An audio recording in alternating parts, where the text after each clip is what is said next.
بسم اللہ الرحمن الرحیم 10 محرم کی صبح 10 محرم 61 ہجری کا سورج طلوع ہوا اور عاشورہ کی رات ختم ہوئی۔ امام عالی مقام نے اہل بیت اور اپنے ساتھیوں کے ہمراہ فجر کی نماز ادا کی۔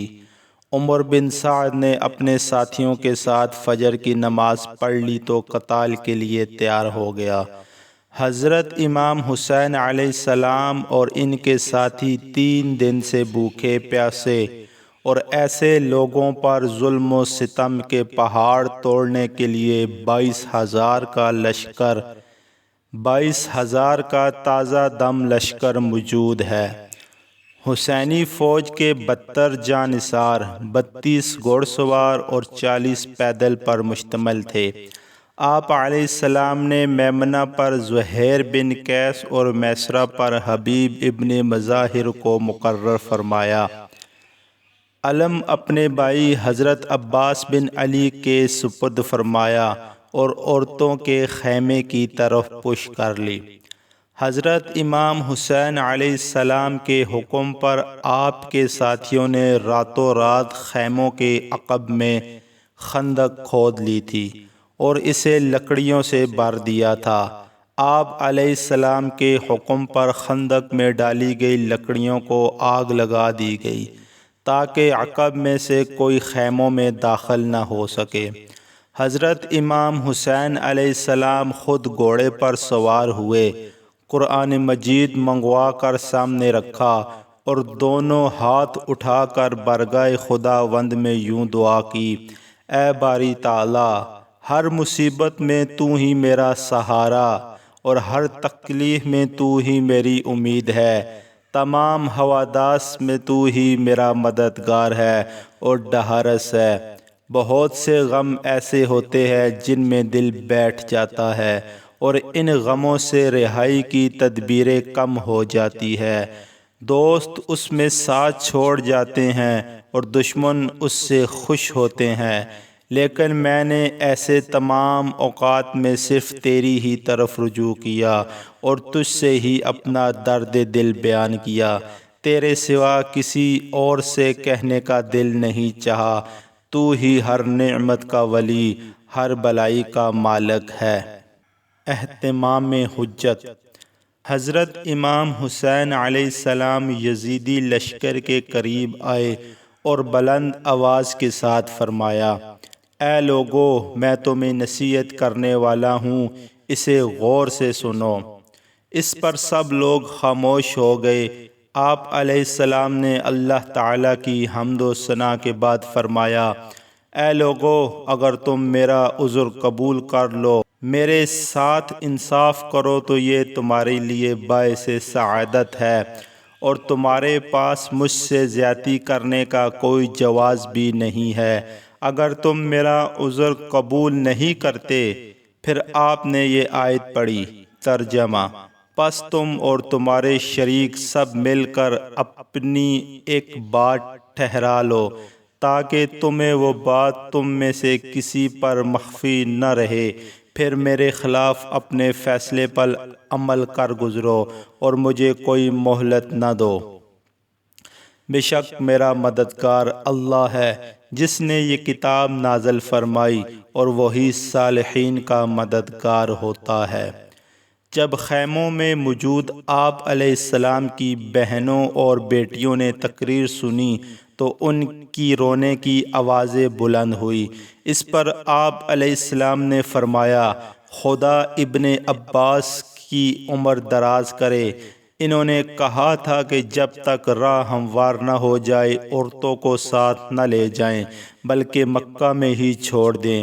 پھر آپ علیہ السلام نے اپنے بھائی حضرت عباس بن علی کو بھیجا اور انہوں نے جا کر عورتوں کو خاموش کروایا۔ عورتوں کے خاموش ہونے پر آپ علیہ السلام لوگوں کی طرف متوجہ ہوئے اور اپنے فضائل و عظمت، حسب و نسب اور اعلیٰ قدری کا ذکر کیا۔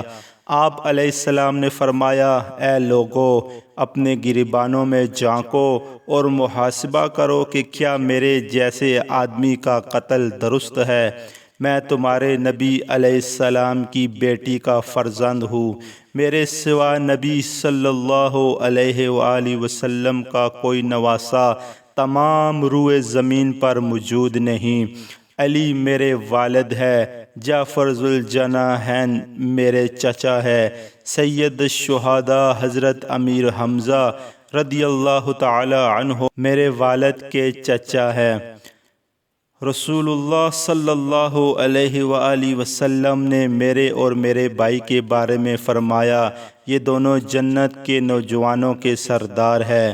اگر تم میری بات کو سچ سمجھتے ہو، اور وہ جو کہ حقیقت میں سچ ہے، اس لیے کہ میں جھوٹ کبھی نہیں بولتا، اور اگر تم میری بات جھوٹی سمجھتے ہو تو ابھی بھی رسول اللہ صلی اللہ علیہ وآلہ وسلم کے صحابی جابر بن عبداللہ انصاری، ابو سعید خدری اور انس بن مالک موجود ہے، ان سے پوچھ لو۔ کیا یہ حدیث تمہیں میرا خون بہانے سے روکنے کے لیے کافی نہیں؟ شمر بدبخت نے آپ کی تقریر میں مداخلت کرتے ہوئے کچھ بدتمیزی کی تو حبیب ابن مظاہر نے اسے سخت جواب دیتے ہوئے کہا، اللہ نے تیرے دل پر مہر لگا دی ہے، اس لیے تو تمہیں سمجھ نہیں آ رہا کہ حضرت امام حسین علیہ السلام کیا فرما رہے ہیں۔